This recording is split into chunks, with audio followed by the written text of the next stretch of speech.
सोचा तो नहीं था कि ऐसा होगा, पर ऐसा हो गया क्योंकि नज़रें तो रियल होती हैं। सो अब इसका सल्यूशन तो ढूंढना था। हम सब बैठे यहाँ पे सल्यूशन ढूंढ रहे थे। हेलो एवरीवन, पिछले व्लॉग में आपने देखा कि मेरी ब्राइड की कलीरा रस्म तो हो चुकी थी। अब था इनके घर लंच, उसके लिए हम रेडी होकर चले गए थे खाने। हम तो खा रहे थे, हिमा को हमने भेजा पानी लेके आ क्योंकि इनकी तो बस हो चुकी थी, इनसे वो नहीं खाया जा रहा था। जब तक हम रूम में जाते तब तक हमारी ब्राइड भी रेडी हो चुकी थी। उसके बाद हमने उसको समझाया कि ऐसे ऐसे करना है, तुझे शांत रहना है, थोड़ा गुस्सा नहीं दिखाना। उसके बाद हमने बनाई रील्स। यहाँ देखो हमारी ब्राइड।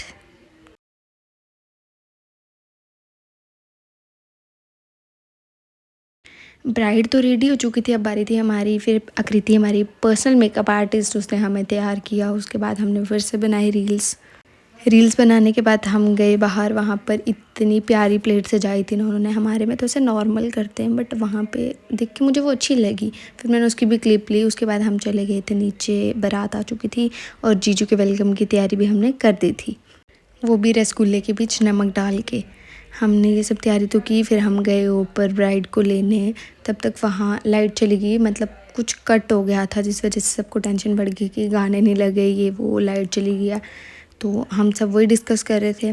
फिर हमने किसी को बुला, भैया को बुला, उन्होंने लाइट वगैरह लगवाई। फिर हमारी ब्राइड पहुँच गई नीचे। फिर हमारी ब्राइड का हुआ वेलकम और किया फ़ोटोशूट। यहाँ पे उसका फ़ोटोशूट चल रहा था और उसके भाइयों ने ये चादर वगैरह पकड़ी थी, जो भी रस्में होती हैं, हर शादी में होती हैं। देन उसके बाद हम पहुँच गए थे ऐसे ही शूट करते करते स्टेज के पास। यहाँ हमारे जीजू बैठे हुए थे और उनके दोस्त। उन्होंने किया अपनी भाभी का बहुत अच्छे से वेलकम। उसके बाद उसको स्टेज पे लेके गए। तब तक फ़ोटोशूट हो रहा था, यहीं पे बहुत टाइम लग जाता है।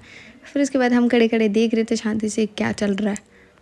एक तो मुहूर्त जल्दी था और हमारे फ़ोटोग्राफ़र के तो पोज़ ही नहीं ख़त्म हो रहे थे, इसलिए हम वही देख रहे थे कब से खड़े हुए।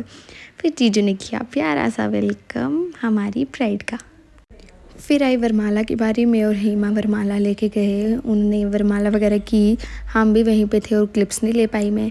उसके बाद हम बोर हो रहे थे, हमने किया ये थोड़ा सा फ़न, इनकी आरती कर रहे थे बैठ के, सुर, वो भी सुरमे दाने से। उसके बाद बारी आई कि सुरमा डालने की। जो जीजू होते हैं उनको सालियाँ सुरमा डालती हैं, बट मैं एक तरफ से जीजू की बुआ भी लगती हूँ, तो इस वजह से मैंने ये रस्म नहीं की। फिर हमने खिलाया उनको वो नमक वाला रसगुल्ला, बट जीजू खा नहीं रहे थे। उनको पता चल गया था कि इसके बीच नमक है, थोड़ा सा उनको टेस्ट आया। उसके बाद उन्होंने नहीं खाया।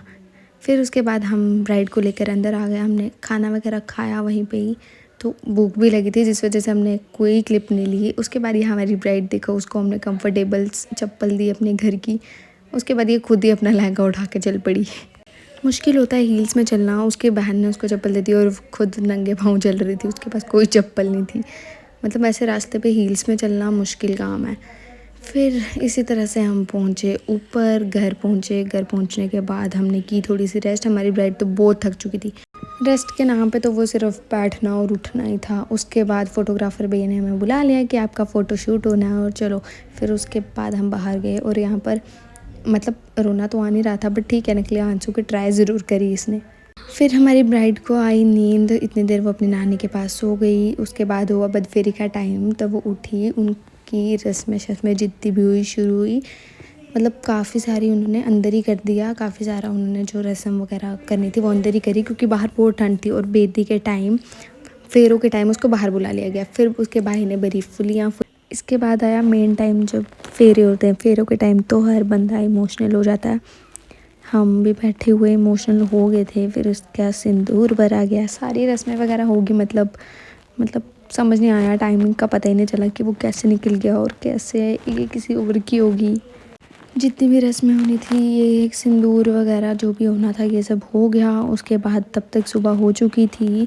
फिर इनकी बारी थी डोली की। इसकी डोली तो जाने वाली थी, लेकिन उससे पहले इन्होंने माथा टेका और इससे पहले इसको कुछ खिलाना था। तब तक हम बैठे रहे, इसको हमने खिलाया खीर। खीर खिलाने के बाद ये थोड़ी रेस्ट कर रही थी। रेस्ट क्या ही कर रही थी, बैठी बैठी सोने की ट्राई कर रही थी, बट सोने कहाँ होता, अब तो इसकी डोली जाने वाली थी। तो उसके बाद आ गई डोले के टाइम, जब इसने सबसे पहले वो मक्की होती है उसको ऐसे पीछे करते हैं, मतलब हाथों से, तो वो सब करा। वो फिर मामू उठा के दुल्हन को डोली में बिठाते हैं। ये सब हो रहा था, तब हमारी ब्राइड इमोशनल होगी। जैसे ही उसको उठाया फिर रोने लगी। फिर उसको नीचे डोली के पास लेके गए इसके मामू। जैसे ही इसको उन्होंने उतारा, मतलब इस को रोना रुका ही नहीं, फिर उसको हमने बिठाया डोली में। फिर इसकी डोली चली गई और हम आ गए अपने घर। अब मिलते हैं न्यू ईयर वाले व्लॉग में।